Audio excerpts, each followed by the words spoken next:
Ari na, di ari nga aking buhay din sa Italia. Ay di ari nga, Lunes hanggang Sabado ng tanghali lang ang workdays din Ako naman, 5 days lang aking trabaho din sa aking part-time. 4 na oras lang are. Aba, ari tawid kalsada laang. Ay sabi nga sa akin, ako'y swerte na. Sa swerte, wala naman akong binabayadang mga pamasahing iyan. Ay di pagkalabas ko ng alauna, ako'y nauwi at kakain. Pero pag may pangsampay at saka panglaba, di aking ginagawa muna. Di syempre pagkatapos kumain ay tutulog. Pero pag Lunes at saka Huwebes, ako'y may part-time pang isa. Tapos aring si Chechi, aba, ako'y pinuntahan sa kwarto at may bibigay daw siya sa akin. Aba biruya mo ga naman ako'y binigyan ng singseng. Sadya naman pagkakasweet ng batang are. Ay di pagkatapos ng pahinga ko o kaya nung aking part-time na isa, di nilalabas ko aring mga asong are. Kagandahan naman din sa Italia at saka din sa aming trabaho ay malapit lang ang park. Di ari si Jenny hindi lumakad at natatakot din baga sa tunog.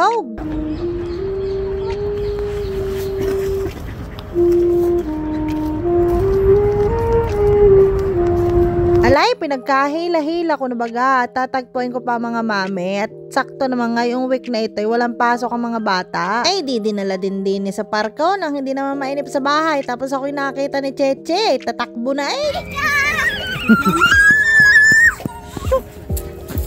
Hello. Akala mo'y laging isang taong hindi nagkikita. Ano nga ba naman pagkakabilis ng panahon? No, ako'y dumating din si Matilde pa lang ang baby. Ay ngayon naman, Diyos ko, nung lalaki nyo na. Maya pa yung mga dalaging ding na. Dini naman sa Italy, napakadaming pwedeng maging trabaho. Madami nga nagtatanong sa akin, bakit hindi ako magtrabaho sa hotel, mga restaurant? Wala lang, gusto ko dini Naranasan ko na din naman magtrabaho sa mga gayon. Pero din ako stress-free. Tapos kasama ko pa mami at papa. Di happy. Sinufulfill ko pa din nga siguro ang aking childhood dream na makasama naman ng mami at papa. Kaya dini muna ako. Abay, nakapagpundar na din naman kahit papaano. Tapos nakapagpakasal na din. Di ayos din nga. Sana nga na may next year ay kasama ko na din si Michael. Yan padrama na naman. Ay di pagkatapos namin ipasya lang aso at bata. Di ako'y namamalansya ng tirang plantsahin din sa amin. Dini nga pala may malapit ding simbahan. Kaya weekly naman pinipilit ko makapunta. Syempre, kailangan natin mag-sorry at saka mag-thank you kay Papa G para mas madami ang blessing. Sadya namang saksiaring simbahang ari sa lahat ng aking kadramahan sa buhay. Dini din nga pala masisipag ang among magbisita. Di mga once a week kami laging may bisita. Pero na may pawalo-walo, pasampu-sampu. Pero sadya na mga akala mo isang barangay lagi ang paghahandaan. Palibhas medyo thunders na ang aming amo. Di yung mga medyo light na lang ang kanilang kinakain. Ay share ko lang, ang mga mami ko 30 years na din Abay, di nila nga ako binuo Sadya namang hindi na kami iba sa kanila. Pamilya na nga ang turing sa amin. Ay kita nyo naman kahit ka mahal ng ticket ay umuwi din sa aming kasal para maka-attend. Talaga naman sila tuwang-tuwa nung makarating ng Pilipinas. Dini naman ay suwertihan laang din. Siyempre kami swerte pero mas swerte ang aming amo.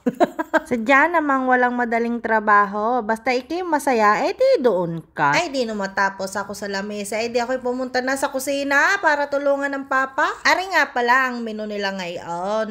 Rate 3 pa, pang second plate nila. Ari baga na may tuwalya ng baka. Pagka isang araw, ituturo ko sa inyo paano ari lutuin. Kasarap naman nga na Kaso'y ayaw na aming among babae. Kaya nagpiprito ako ng kotolete. Aray manok na maninipis ang gaya. Ay di habang napiprito ang manok, inayos ko aray mga tinatinapay. Aray ang kanilang appetizer.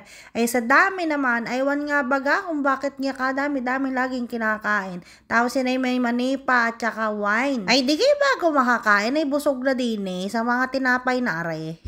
Ay, oven pa. Siyempre, mas masarap pag mainit. Tapos, di rin na aking piniprito. Nako, muntik pang masunog. Charot. Tapos, hindi pag nagdatingan ng bisita, ari na, hahango na sa oven yung mga tinapay at gagayat-gayating maliliit. Aba, di swerte yung mga unang darating at madaming makakain. Ang imbita ng aming amo ay alas 8 ng gabi. Ayun namang iba yung mga 8:30 pa nadating di pag nakadating pa yung kahuli-hulihang bisita, tsaka pa kami maghahanda ng pang first plate nila. Ay di are, inir ko yung ibang cheese na pang ibabaw. Sabi ko, abay maganda may pang ibabaw, tsaka masarap naman na madaming cheese. Pero ang tunay na yun ay gusto ko lang tikman. Di are, ready to eat na. Mekos-mekos mo na yan, Mother Earth. Abay may apple din pala aring salad na are. Tapos, di ari na nga, second plate, yung tripa tsaka yung kotolete na may kamates. Di ako'y katulong din ng papang mag-serve. Ayan na ako. Sige na, bye-bye! Abay, syempre, hindi makukumpleto ang hapunan kung walang ice cream sa dulaw. Di ari, nilagyan pa ng whipped cream. Ayan, request ng aming amo. At gustong-gustong may ganyang pa-whip-whip-whip pa ngayon. Aba, syempre, there's more. Di kayo pagkakadaming kinain. Baka itanong nyo kung sino kumain ng mga tira. Sino pa? Di kami. Siya, sige na. Bye-bye!